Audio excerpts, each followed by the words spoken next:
Mutual fund में जब आप शुरुआत करते हैं तो जाहिर सी बात है कि वहाँ पर आप जो शुरू में एसआईपी के ज़रिए शुरुआत करते हैं। और होता क्या है कि जब आप एसआईपी शुरू कर देते हैं तो उसे आप उसमें बहुत तरह का चेंज जो होता है उसे आप करना भूल जाते हैं समय समय पर। जैसे कि समय के साथ उसे टॉप अप करना, और अगर मान लीजिए कोई फंड अगर ख़राब कर रहा है तो उसे आप चेंज कर सकते हैं। साथ ही साथ आपको फ्यूचर वैल्यू भी कैलकुलेट करना चाहिए कि भाई जिस काम के लिए आप एसआईपी कर रहे हैं क्या पूरा हो पा रहा है या नहीं हो पा रहा है।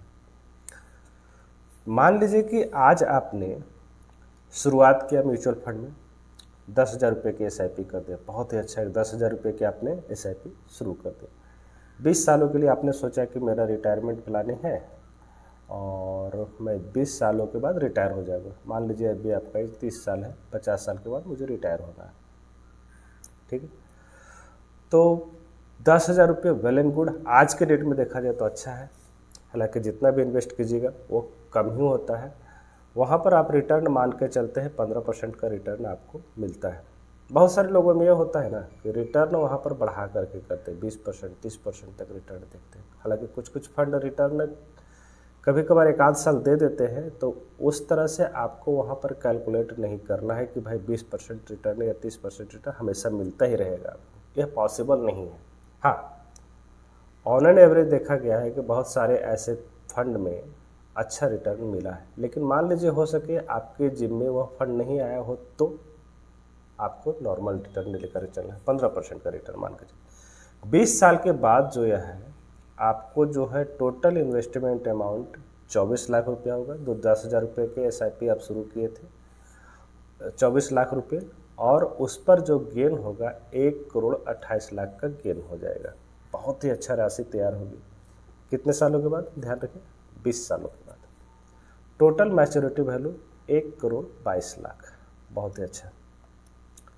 अब 1,22,00,000, 1,52,00,000 जो आपकी राशि तैयार हुई है, 1,52,00,000 जो राशि आपकी तैयार हुई, इस पर आपको कितना एसडब्ल्यू मिल सकता है, कितना पेंशन मिल सकता है। कहीं कि रिटायर आप इसके आधार पर करने वाले हैं। अगर मान लीजिए किसी तरह और दूसरे अदर इनकम सोर्स ना हो तो इसे कैलकुलेट करना आपको ज़रूरी होता है।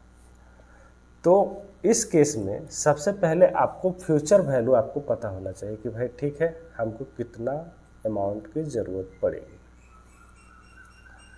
सबसे पहला केस, मान लीजिए आज आपकी इनकम जो भी रहा हो, लेकिन लाइफ स्टाइल चलाने के लिए आपको 50,000 रुपये पर मंथ की ज़रूरत पड़ती है, ठीक है। 20 सालों के बाद इस 50,000 की कॉस्ट, जो सेम लिविंग स्टैंडर्ड आप जीने के लिए 20 साल के बाद कितने पैसे की ज़रूरत पड़ेगी। इन्फ्लेशन रेट यहाँ पर कैलकुलेट करना होगा, क्योंकि हर एक साल महंगाई बढ़ती है। तो सरकार के जो घोषित इन्फ्लेशन रेट है 6 से 7% मान के चलते हैं। उसके अनुसार से 1.93 लाख, लगभग 2 लाख रुपये की राशि की ज़रूरत आपको पड़ेगी। अब आपके पास फंड जो तैयार हो रहा था वह तैयार हो रहा था 1.52 CR, 1.5 करोड़ का। सिंपल सा फंडा है कि अगर आपके पास 1 करोड़ रुपये की राशि है तो वहाँ पर आप आराम से 60,000 पर मंथ आप वहाँ से पेंशन ले सकते हैं। तो जब 60,000 पर मंथ आप पेंशन लीजिएगा, उसके अनुसार से आपको 2 लाख रुपये तो नहीं मिल पाएंगे इस 1 करोड़ में। यहाँ से 30 लाख और जोड़िए, 30 लाख, 90,000 हो गया। 90,000 पर 58 लाख का 30,000 और जोड़िए तो लगभग 90,000 आता है। फिर भी आप वहाँ से लगभग आधा से अधिक शॉर्ट है। तो फिर यहाँ पर क्या करना होगा, आपको लगभग 3 करोड़ से ज़्यादा की राशि की इकट्ठी चाहिए, लगभग 3.5 करोड़ की राशि इकट्ठा होना चाहिए, तब आपका जो है फुलफिल हो पाएगा। 3 करोड़ में हो गया 6 × 18, 1,80,000, और इसका 30,000 मान के 30,000 मान के चलिए तो हो जाएगा 2,10,000 के आसपास। तो आपका आराम से हो जाएगा। लगभग आपको 3.5 करोड़ राशि की ज़रूरत पड़ेगी। कब, जब आप रिटायर करेंगे। आज जब 30 साल है, उसके बाद 50 साल के बाद रिटायर करेंगे। तो फ्यूचर वैल्यू कैलकुलेट करना जरूरी है। हाँ, शुरुआत तो आप कीजिए। अब दिक्कत कहाँ होती है सो मैं बता रहा हूँ। जैसे मान लीजिए आपने म्यूचुअल फंड में 10,000 रुपये की SIP शुरू कर दिया, तो मान लीजिए खुद से कर रहे हैं तो होता क्या, ठीक है यार 10,000 जाने दो। अगर मान लीजिए कोई बता रहा है तो बोलेंगे वो तो अपने फ़ायदे के लिए बता रहा है, हम क्यों पैसा बढ़ाएं। अरे भाई पैसा आपका है ना, बता रहा है तो अच्छी बात है, मानना। अगर मानते हैं तो भाई 3.5 करोड़ की राशि तैयार हो जाएगी, नहीं मानते हैं तो आप 1.5 करोड़ में रह जाएंगे, जो कि आप जो आज के स्टैंडर्ड है उस समय 20 साल के बाद भी नहीं जी पाएंगे। तो उसके लिए आपको क्या करना होगा, जैसे हर एक साल आपका इंक्रीमेंट बढ़ता है,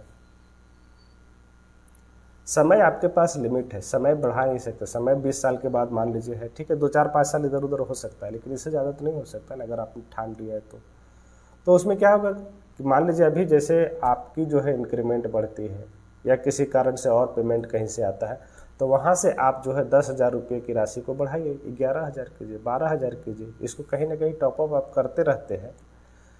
खर्च बढ़ाने के अलावा जैसे खर्च कम कर दीजिए, आपका जहाँ से भी इनकम आ रहा है उसे आप बढ़ाइए।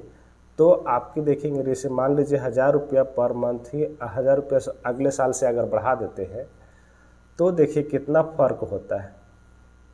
1,000 रुपये बढ़ाने से आपके 2.3 करोड़ बन जाते हैं, उतने ही 10,000 के SIP में। मान लीजिए यहाँ पर 11,000 कर देते हैं तो देखिए 2.45 करोड़ बन जाते हैं। इस तरह से अगर आप समय के साथ साथ धीरे धीरे राशि अगर बढ़ाते हैं तो यह आपके फेवर में काम करता है, और जो लक्ष्य लेकर के आप चल रहे हैं SIP के जरिए, म्यूचुअल फंड के जरिए रिटायरमेंट होने का, वह आपको आसानी से पूरा होता देगा। अब रही बात कि फंड का सिलेक्शन हमको किस तरह से करना है, तो फंड का सिलेक्शन करने के लिए बहुत सारे पैरामीटर को देखना होता है। आप जो है शॉर्ट टर्म में रिटर्न देख करके इन्वेस्ट कर देते हैं, मैं उसके सख्त खिलाफ हूँ। शॉर्ट टर्म में रिटर्न देख करके इन्वेस्ट करने से वहाँ पर क्या होता है, शुरू में तो अल्फ़ा, जो कि फंड मैनेजर जो है अपने पीर के मुकाबले, जो मतलब उनका अथी रहता है,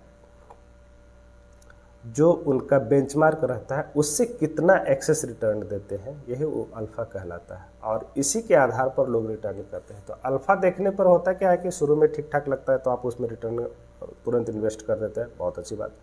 लेकिन जब दिक्कत का सामना होता है, जब उसमें खराबी आती है तो चारों तरफ से आती है, और उसके बाद वह फंड धीरे धीरे कोलैप्स होना चालू हो जाता है, आप वहाँ पर स्टैकअप होकर के रह जाते हैं। तो इसी स्थिति में आपको चेंज करना होता है। खास करके अल्फ़ा देख करके तो बिल्कुल भी इन्वेस्टमेंट कीजिए। हायर अल्फ़ा मतलब अधिक रिटर्न मिल रहा है, हम उसमें इन्वेस्ट कर दिए, 2-3 साल का रिटर्न देखिए, वेल नोट है, सही है, सही नहीं है। आप इस तरह के जब फंड में इन्वेस्ट करते हैं तो उसके लिए क्या करना होगा, बहुत सारे पैरामीटर है, 2-4-5 पैरामीटर भी देखें ना अगर अच्छा आपको देखिए, अच्छा तरह से आपको दिखेगा। देखिए यहाँ पर 3-4 फंड का लिया गया। हाँ, यहाँ पर एक मैं बात बता दूँ कि जो पैसा जो है आपका बनेगा लंबे समय में, वह स्मॉल कैप कैटेगरी में बनेगा। लेकिन अगर आप शुरुआत कर रहे हैं तो फ्लैक्सी कैप से शुरू कीजिएगा, वहाँ पर आपको कम से कम स्टेबिलिटी मिलेगी, और साथ ही साथ मार्केट जो उतार चढ़ाव होता है उससे बचने की क्षमता आपको मिलेगी। तो ठीक है, देखते हैं यहाँ पर।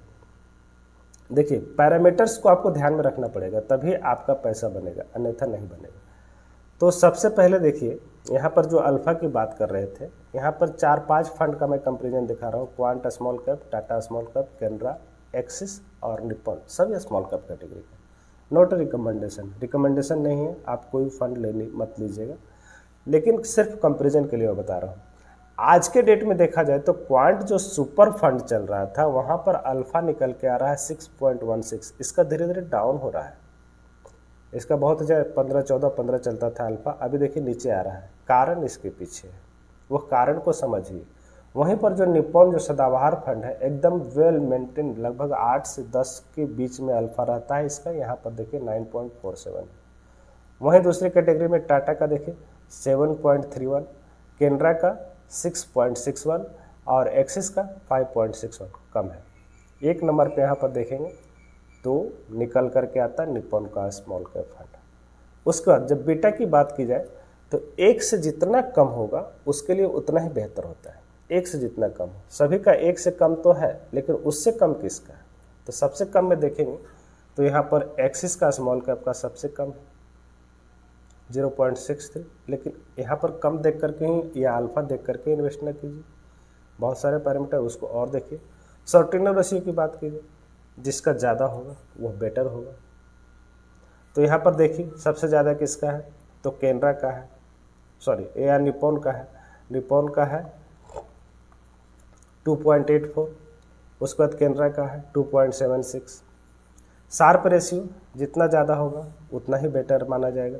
तो शार्प रेशियो के मामले में देखिए तो यहाँ पर ये निकल करके आता है, निप्पॉन का बेटर है 1.72 है। उसके बाद स्टैंडर्ड डिविएशन 15 से जितना कम होगा अच्छा माना जाएगा। सबसे कम तो इसका है एक्सिस का, लेकिन यहाँ पर निप्पॉन की बात करें ऑन एंड एवरेज इसका भी बहुत ही अच्छा 15 से नीचे है, ठीक ठाक है। मीन की बात की जाए जितना कम होगा उतना अच्छा, हालांकि जब अल्फ़ा जनरेट होता है तो वहाँ पर मीन हाई हो जाता है, इसीलिए अगर हायर कोई अल्फ़ा फंड जनरेट कर रहा है तो वहाँ पर मीन आपको हायर साइड में देखने को मिलेगा। तो उस केस में अगर देखा जाए तो एक्सिस जो है कि कम अल्फ़ा जनरेट कर रहा है, इसीलिए इसका मीन कम है।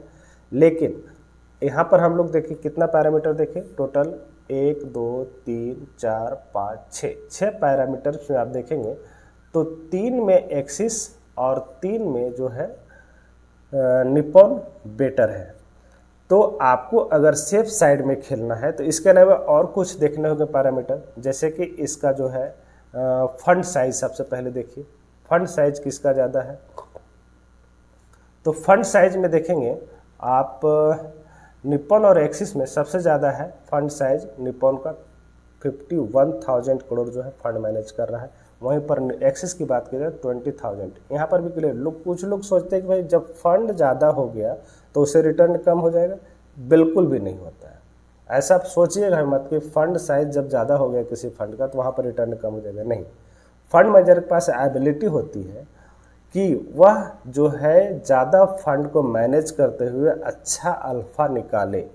और साथ ही साथ इतना बड़ा फंड क्यों हो गया भाई, यह भी सोचने वाली बात है ना।